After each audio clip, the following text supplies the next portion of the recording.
प्रातःकाल नदी पार करनी थी। एक केवट वहां था। केवट तो बहुत थे, रात में ही हटा लिया, क्योंकि इस केवट ने कहा कि प्रभु आ रहे हैं, मैं ही लेके जाऊंगा।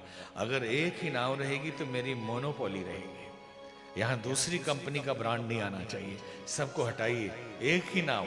नहीं तो एक ही नाव था उस गांव में, एक ही केवट, एक ही नाव, और भी थे, रात में ही हटा लिया। तो केवट राम राज्य का पहला नागरिक है। तो रामराज आया कहां? पिता दीन मोहे कानन राजू। वन शुरू हो रहा है वहां से, जंगल शुरू हो रहा है, तो उसके आगे का राज तो राम का है। और वो पहला नागरिक मिला केवट। तो जब राम राज आ जाए तो नागरिक कैसे होते हैं, या रामराज आएगा तो नागरिक कैसे होंगे? जिसके जीवन से लोभ मिट गया वही भक्त है, जिसे किसी चीज की लालच नहीं, प्रभु पे भरोसा करे कि जो प्रभु करें सो ठीक, जो दे सो ठीक, जिंदगी जीनी ही प्रभु के भरोसे, हाँ को गाड़ी। लोभ मिट जाए तो रामराज का नागरिक बन जाएंगे। भक्त रामराज आपके हृदय में आएगा पहले, और भय मिट जाए। अगर भगवान सर्वव्यापी है, हमारे राम कण कण में रहते हैं, फिर डर किससे? वही पैदा करता है, वही सुख देता है, वही दुख देता है, वही ले जाता है यहां से अपने वैकुंठ, अपने धाम। फिर किससे डरते हैं? कौन मार देगा, कौन सी बीमारी लग जाएगी, कहां एक्सीडेंट हो जाएगा, किससे डरना? राम जी चाहे तो एक्सीडेंट होने पे भी कुछ नहीं होगा, और न चाहे तो मच्छर काटे मर जाएंगे, बोलेंगे डेंगू था। तो लोभ और भय मिटे, अर्थात विकार दूर हो, पवित्रता आए, तो राम का राज्य भक्त के हृदय में स्थापित होता है। और देश में, राष्ट्र में भी राम राज्य वाले लोग जीने लगे तो राज्य उन्हीं का होगा। ये कोई बाहरी परिकल्पना नहीं, आंतरिक आचरण है। भय और लोभ का अभाव राम राज्य की सिद्धि है। जब समाज में भाव ईश्वरीय आ जाए, भरोसा परमात्मा पे हो जाए, और परमात्मा के अंशों पे भी भरोसा हो जाए जो मनुष्य के रूप में है, और सबके अंदर समता आ जाए, आध्यात्मिक भाव से जीने लगे, तो आ गया राम राज्य, बन गया राम राज्य। इससे अलग थोड़ा ही होगा। मांगी नाव, राम जी ने नाव मांगा। मांगी नावन केवट आना, मांगी नावन केवट आना, कहीं तुम्हार मरम में जाना, कहीं तुम्हार मरम में जाना। मांगी नावन केवट आना, मांगी नावन केवट आना, कहीं तुम्हार मरम में जाना, कहीं तुम्हार मरम में जाना। छुअनी नावना केवट आना, तुम्हार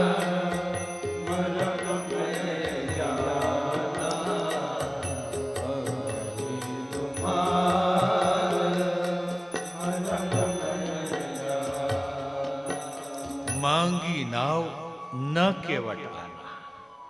नाव मांगी लेकिन केवट नहीं आया। कहता है मैं आपके मर्म को जानता हूं। क्या मर्म है आपका? तसिला भई नारी सुहाई, छुअत सिला भई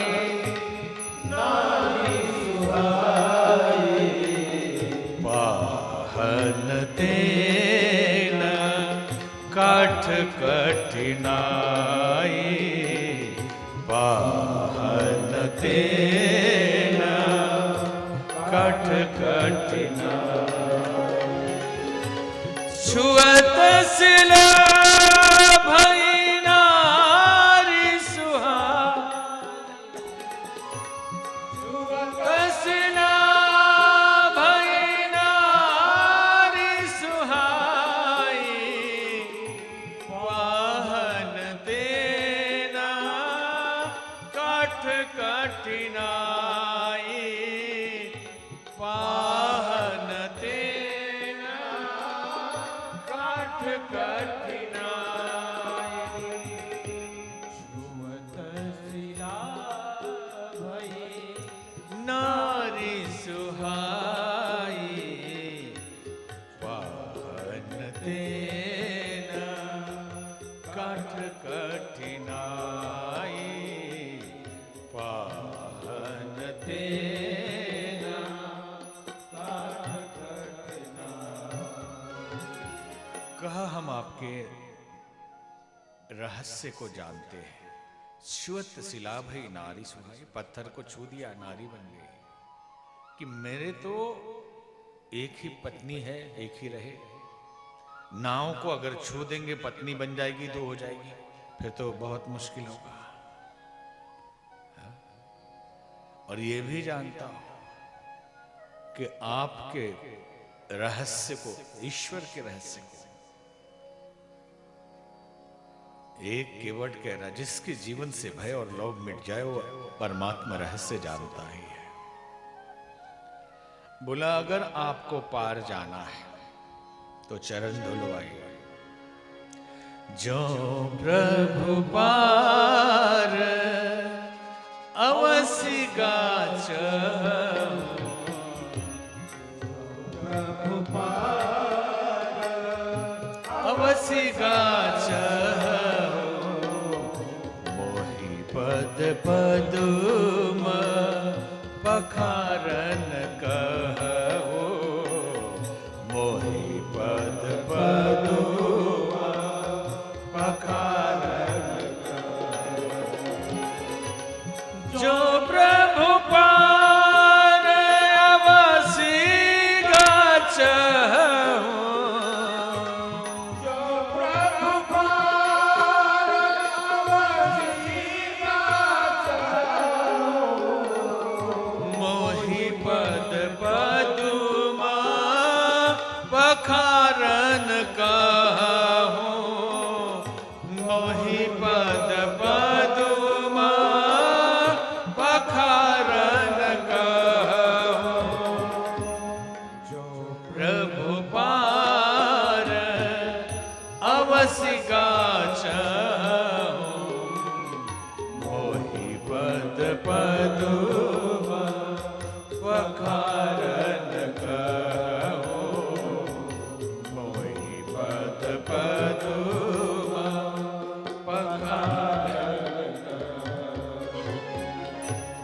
प्रभु यदि आप अवश्य पार जाना चाहते, ऐसी मनमानी हो तो बात अलग है, नहीं तो पैदल चले जाइए।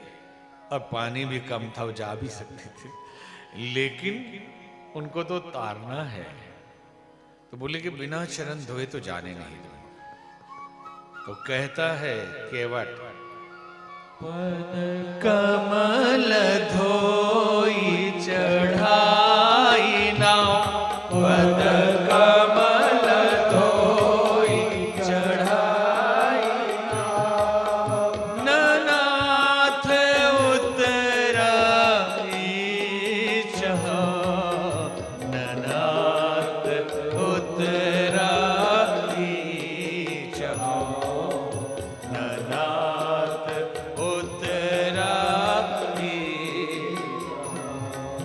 मोहि राम राउर आन दशरथ, राम राउर आन दशरथ, शपथ सब साची कहो, शपथ सब साची कहो,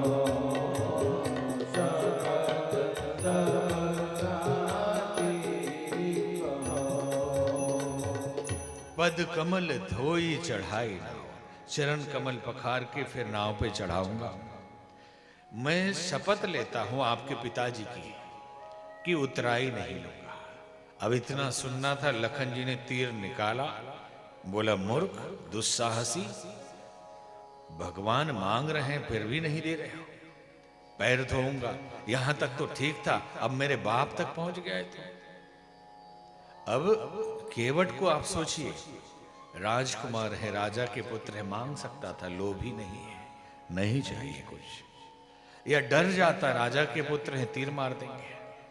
न भय न लोभ, धर्म का मूल है ये, भक्ति का आधार है, जीवन से भय और लोभ दूर हो जाए। वो कहता ठीक है मार दे, मैं पिछले जन्म में कछुआ था, ये शेष नाग थे, मैं आपके चरण छूने गया समुद्र में, क्षीर सागर में, जैसे ही गया इन्होंने फुफकार मारी, बस मैं आदमी में पैदा हो गया। एक बार की फुफकार से जन्म बदल गया, इस बार तीर मारे कि मुक्त ही हो जाओ। पूरी लफड़ाई खत्म। तीर मारहि लखन पे, बरु तीर मारहु लखन पे, जब लगी न पाय पखारि हो, जब लगी न पाय पखारि हो, जब लगी न पाय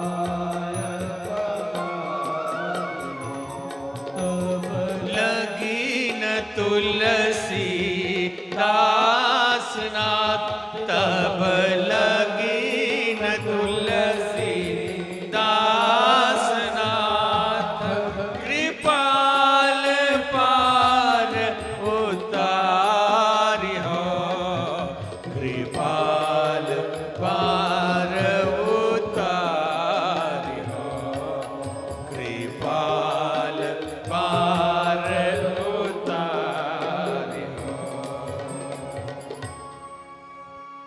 बरु तीर मारहु लखन। लखन जी भले ही तीर मारते हैं, लेकिन बिना चरण पखारे उतारूंगा नहीं, और शपथ है कुछ लूंगा भी नहीं। केवट की ये बात सुनकर भगवान को हंसी आ गई।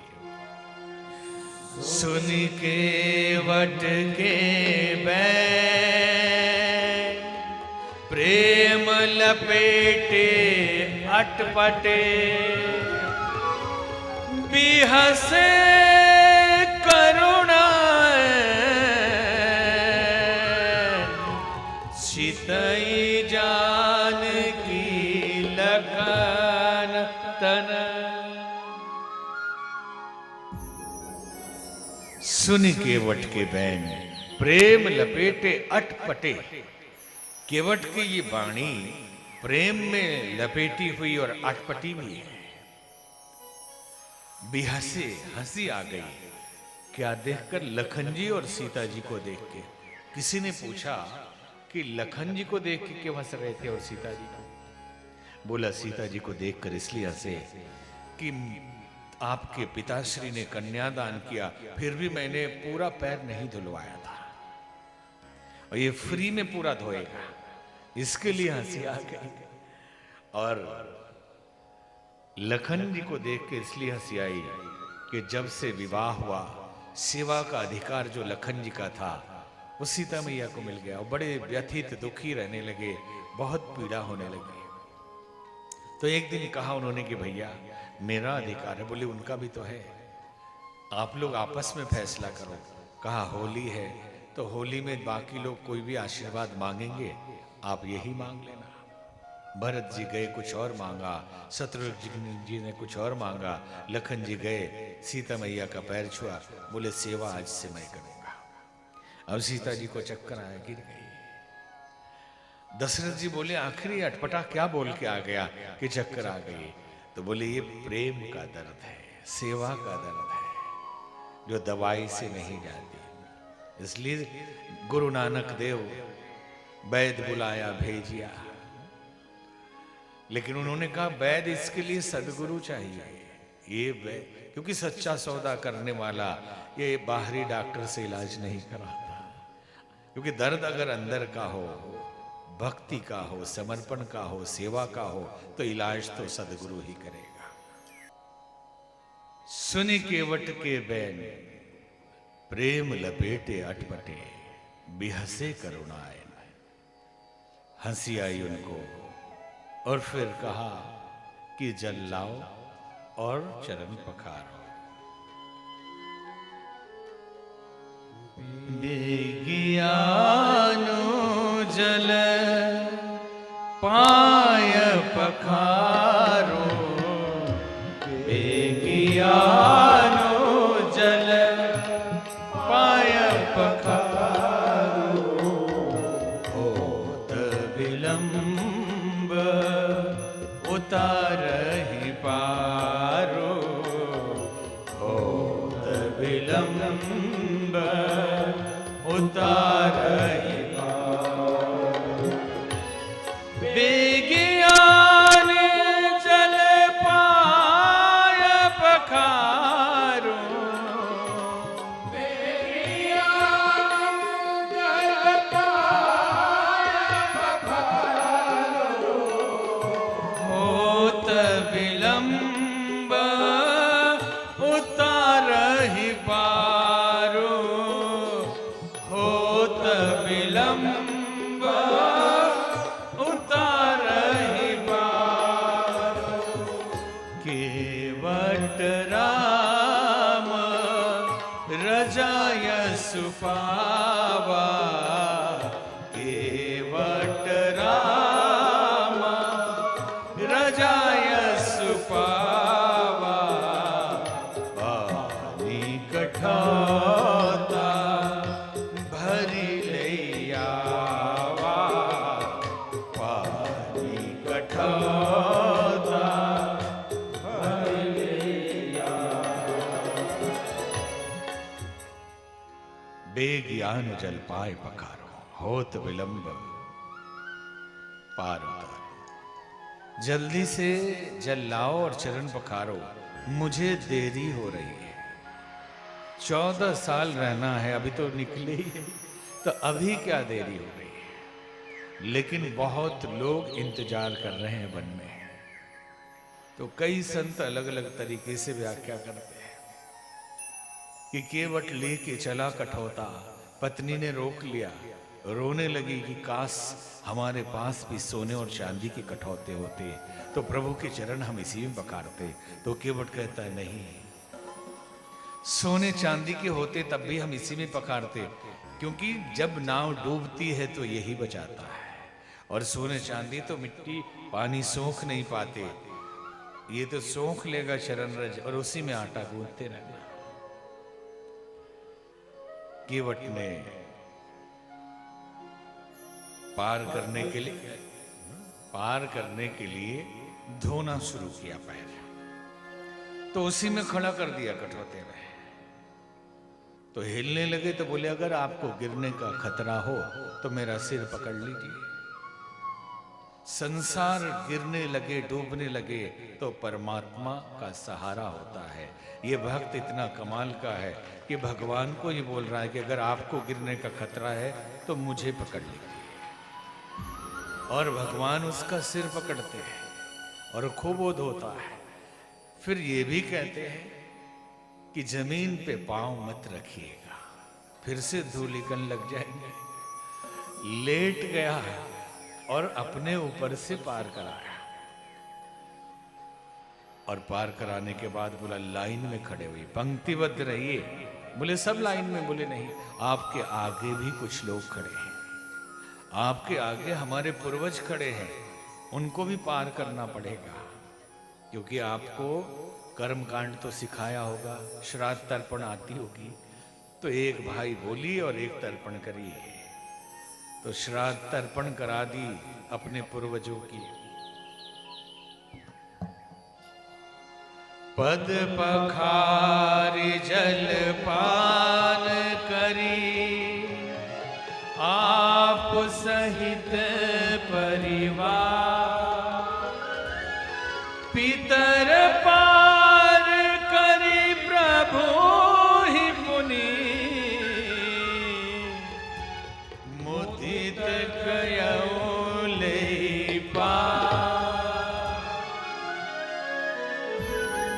पद पखारी जल पान करी, चरण पखारी जल पिया, पितर पार करी, पितरों को पार किया और आनंदित होकर पार ले गया।